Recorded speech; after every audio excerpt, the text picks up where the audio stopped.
Hello guys, in this video let's talk about South African singer Tyla.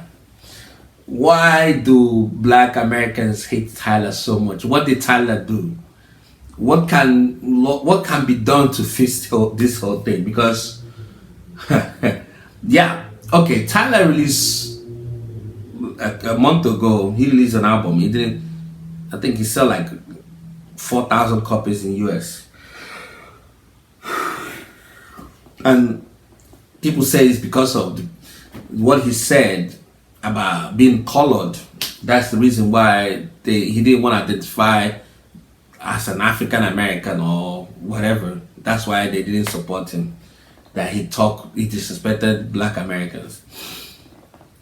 I haven't dig deep to actually see a video where he disrespected African Americans.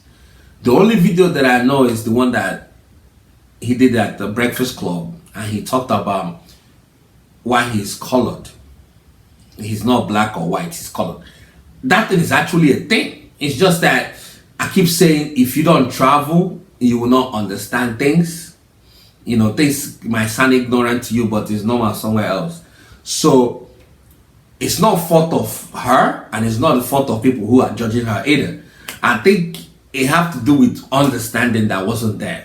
One, in South Africa, they have black people, they have white, and they have colored. It's normal, you know. That's not the same thing with my native country, Nigeria. Yeah. So she came in. I don't think she have proper media training. Then there is a way you can pivot a question without answering it. She shouldn't even have addressed it.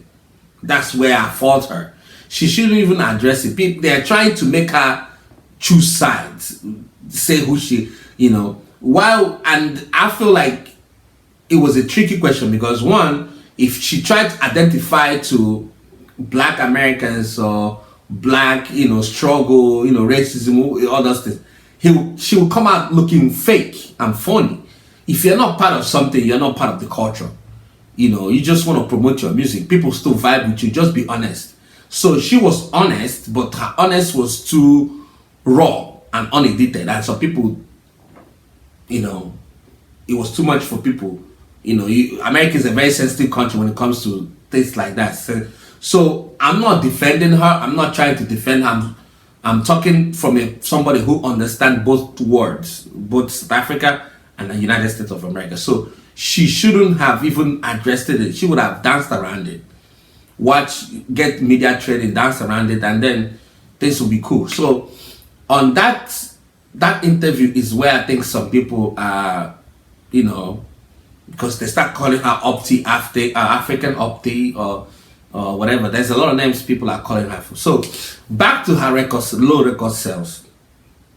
I don't really think it's because of that, because there are a lot of American artists that release songs, that release album or release singles that their first streaming sales came out horrible. I don't want to mention their names, but if you Google, you will see it. So I think it's global music. She's a global artist. Globally, she's still growing. She's not gonna be like Rihanna, or she's not gonna be like Nicki Minaj. Music business is not what it used to be 10-15 years ago. So to be honest, did that interview kind of hurt her? Actually, yeah. But then again, the luck she have on her side is that her fan base is global. She doesn't have a specific fan base. It's smaller in size, but it's very broad. It's all over the world. That's one thing I think Tyla have on her side. But if you like want to understand more about what she said, study about racial dynamic in South Africa, and also I feel like at some point she need to address it, not to say apology. There's nothing to apologize for, unless if there is another video out there that she says something disrespectful. But if it's based on the one that I saw on Breakfast Club, if that's what it is, then I think at some point she will clear things up. Not like whichever how whatever anybody want to take it, fine. But I think at some point she need to clear it up, you know, properly, say it properly.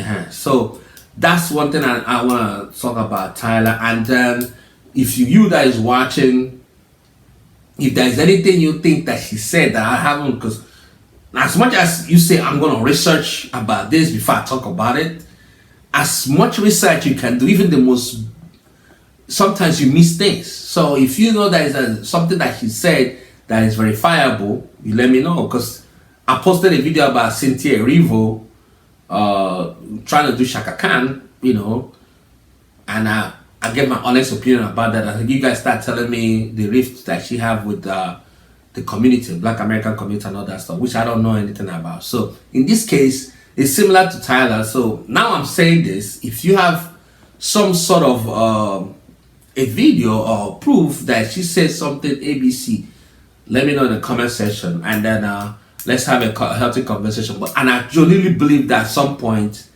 she have to properly address the whole thing.